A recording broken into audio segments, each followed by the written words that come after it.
Hello friends, welcome to आर्डोर एडुडेन। और हम आपके लिए लेके आए हैं न्यूज़पेपर एनालिसिस 2 अक्टूबर का, जिसके अंदर की जो हमारी मेन न्यूज है वो हम आपके साथ कवर करेंगे। जिसमें पहली जो न्यूज है वो है एक्यूआई लेवल से, और स्पेशली जो है उसके अंदर में हम जो डिस्कस करेंगे वो करेंगे दिल्ली एनसीआर। दिल्ली एनसीआर के अंदर जो एक्यूआई लेवल है वो पिछले साल के कंपैरिजन में थोड़ा सा कम लग रहा है, और जो हुआ है उसका श्रेय लेने जा रही हैं सब अपनी जो गवर्नमेंट है, जो आम आदमी गवर्नमेंट है, पार्टी है, वो कह रही है कि हमने जो क्रैकर्स पे क्रैकडाउन किया है उस वजह से हो रहा है। सेंटर कह रहा है कि और जो है एक्टिविटीज उसकी वजह से हो रहा है। लेकिन जो मेन इशू है उसके अंदर में जो गवर्नमेंट है उसका तो पूरा फेल्योर है, और नेचर ने अपने आप को ठीक किया नेचर की वजह से। और हमें जो है एक्यूआई लेवल में अभी राहत मिली। राहत कैसे मिली है कि जो इस बार की जो दिवाली है वो 31 तारीख को थी, और अक्टूबर में इस बार का जो है सबसे गर्म जो है वार्मेस्ट जो है अक्टूबर रहा है। वार्म होने की वजह से जो टेम्परेचर इन्वर्जन होता था वो नहीं हो पाया, और नहीं हो पाया इस वजह से जो पार्टिकल मैटर जो 2.5 और पार्टिकुलर मैटर 10 जो है वो जो स्टेगनेंट होके नीचे रहते थे, जिसकी वजह से एक्यूआई लेवल ज्यादा हो जाता था, वो नहीं हुआ। इसके अंदर में नेचर का एक और रोल है। जो वेस्टर्लीज आई हैं, वेस्टर्लीज जो हैं वो 8 से 10 किलोमीटर प्रति घंटे की रफ्तार से चल रही हैं, और इस वजह से जो ऊपर का जो सतह थी, ऊपर का जो एयर थी, वो मूव कर गई दिल्ली से, और जिस वजह से जो एक्यूआई लेवल है वो 400 से कम रहा, जो इटसेल्फ एक बहुत बड़ा है। लेकिन उसका क्रेडिट लेना चाह रहे हैं, और जो गवर्नमेंट में और जो मशीनरी का फेलियर हुआ है इसके अंदर में, मैं ये नहीं कह रहा सिर्फ Delhi government, state government, central government भी है अपन एक परमानेंट सोल्यूशन की तरफ ना जाकर एक छोटी छोटी विक्ट्रीज के उसके अंदर में काम कर रहे हैं।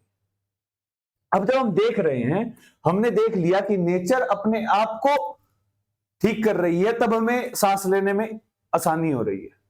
इसीलिए लॉन्ग टर्म की तरफ जाना चाहिए, और गवर्नमेंट को भी इसके लिए प्रॉपर क्रेडिबिलिटी लेनी चाहिए, क्या मेजर्स करने चाहिए, ना कि सिर्फ दिवाली के टाइम पे आप इसको देखिए कि एक्यूआई लेवल है।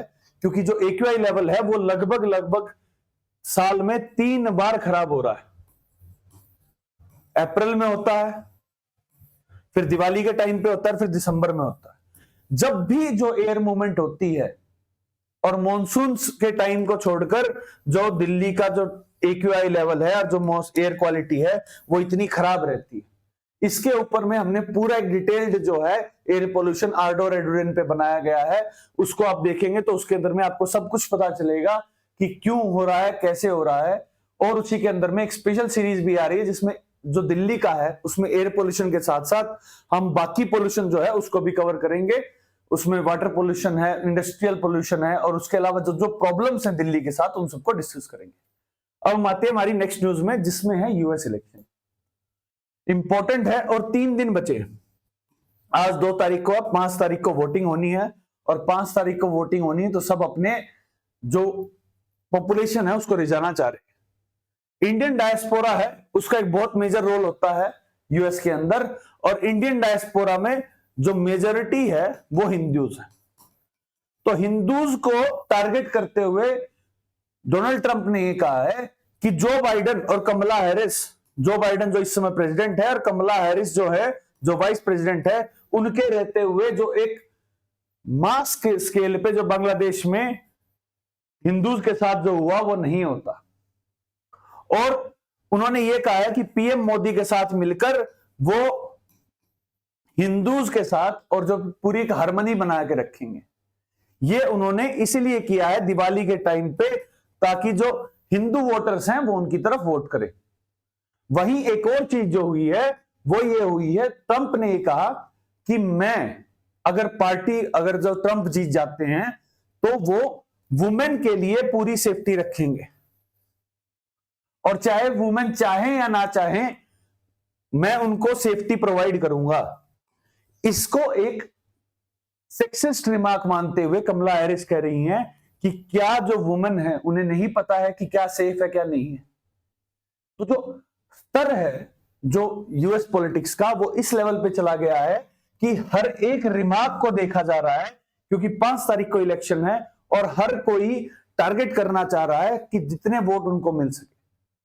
और स्पेशल नजर जो है उनकी स्विंग स्टेट्स पे है, और स्विंग स्टेट्स कौन से हैं ये हमने पूरी तरह से यूएस इलेक्शन के अंदर हमने कवर किया है आर्डोर एडोरेंट पे, आपको लिंक डिस्क्रिप्शन में मिल जाएगा।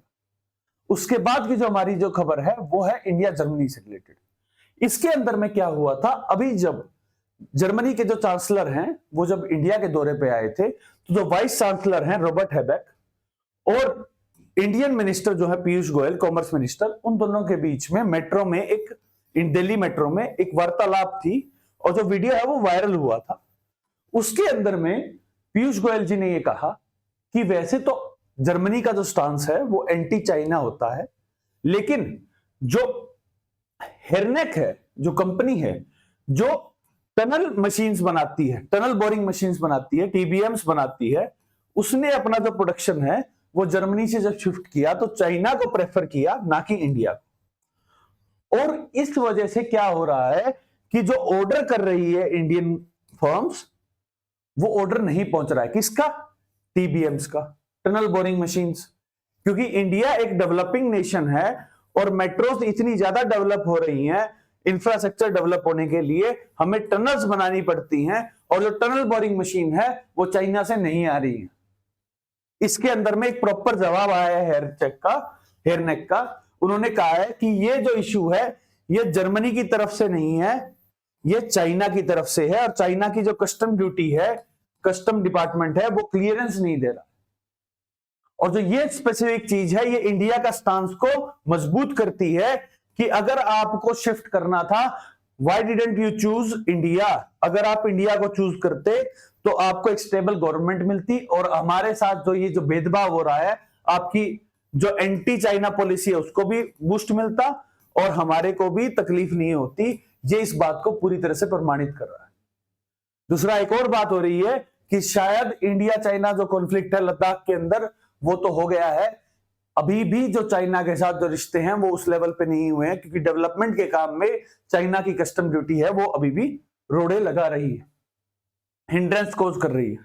उसके बाद आती है हमारी नेक्स्ट न्यूज, जिसके अंदर में जो यूएस के जो फॉरेन सेक्रेटरी हैं उन्होंने कहा था कि वो ट्रूस डील पे बात कर रहे हैं। ट्रूस डील क्या थी कि कॉल ऑफ हो जाए जो कॉन्फ्लिक्ट चल रहा है। कॉन्फ्लिक्ट क्या चल रहा है? इजराइल का जो कॉन्फ्लिक्ट है नीचे गाजा में और ऊपर लेबनान में, और उसको वो चाह रहे थे कि वो कॉल ऑफ करवा देंगे, और विद इन 2 वीक्स वो कह रहे थे कि हम इसको एक ट्रूस कॉल कर देंगे और जो दोनों पार्टी हैं वो चुप हो जाएगी। इसका जो लिंक है वो यूएस इलेक्शन से भी है। यूएस इलेक्शन से इसलिए है कि यूएस इलेक्शन में एक मेजर इशू है इजराइल का कॉन्फ्लिक्ट।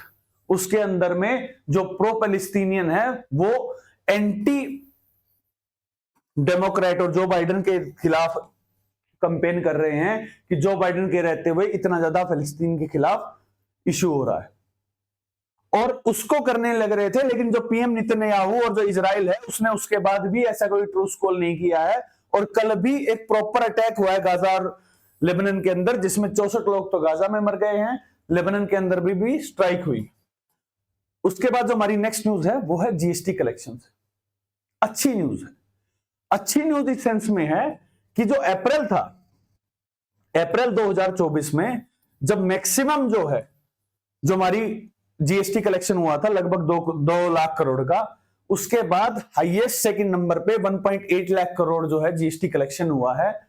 और जो ये है ये लगभग 5% इंक्रीज हुआ है सितंबर से 5% नेट के अंदर में। ओवरऑल देखा जाए तो 42% का इंक्रीज है। और एक और चीज जो इस पूरे आर्टिकल के अंदर है कि सितंबर से हमने ये देखा है कि अब जो है वो रिटर्न ऑफ जीएसटी है वो ज्यादा हो रहा है, लोग जीएसटी रिटर्न्स ज्यादा कर रहे हैं, तो उसका एक इंपैक्ट इस तरह से हो रहा है कि जीएसटी कलेक्शन थोड़ा घट रहा है। लेकिन एक और चीज है कि जीएसटी को है वो इकोनॉमी ने इस तरह से पूरी तरह से समावेश में ले लिया है कि उसके बाद अब एक सैचुरेशन की तरफ जा रही है और जीएसटी कलेक्शन है वो आगे की तरफ बढ़ेगा। इसके साथ साथ एक और चीज जो हुई है उसमें ये कहा कि नॉर्थ ईस्टर्न जो स्टेट्स हैं वहां पर जीएसटी कलेक्शन कम हुआ है, गिरा है। अगर आप देख सकते हैं तो अरुणाचल में 33% नेगेटिव ग्रोथ है, नागालैंड में 8%, मणिपुर में 5%, हिमाचल में -2%, वहीं जो छत्तीसगढ़ है उसमें -1% की ग्रोथ हुई है। ये एक कंसर्न है कि अगर आप देखेंगे तो स्मॉल स्टेट्स के अंदर जो जीएसटी कलेक्शन है वो घट रहा है। क्यों घट रहा है, ये पर्टिकुलर पॉइंट्स को ध्यान में रखना पड़ेगा नेक्स्ट जीएसटी मीटिंग में, तभी जाकर हम एक डेवलपमेंट के साथ जीएसटी कलेक्शन को बढ़ा पाएंगे। और जीएसटी कलेक्शन के साथ जो मेन इशू ये है कि जो डिफरेंट स्टेट गवर्नमेंट्स हैं उनका जो है डाटा, उनका जो कलेक्शन है जीएसटी के आने के बाद से वो कम हो गया है, उसको ध्यान में रखना पड़ेगा। और इसी के साथ आज का न्यूज़पेपर एनालिसिस होता है खत्म। आपके लिए एक हमारी रिक्वेस्ट है, सब्सक्राइब टू आर्डोर, क्योंकि जो एनालिसिस हमने लगाया है उसके अंदर में 65% जो लोग हैं जो हमारे वीडियोस देखते हैं वो नॉन सब्सक्राइबर हैं। प्लीज सब्सक्राइब टू अस, ताकि हम आपके पास इस तरह से पूरी तरह से एक अनबायस्ड तरीके से हम आपके पास सारे वीडियो लेके आ सकें। Please support us. Thank you very much.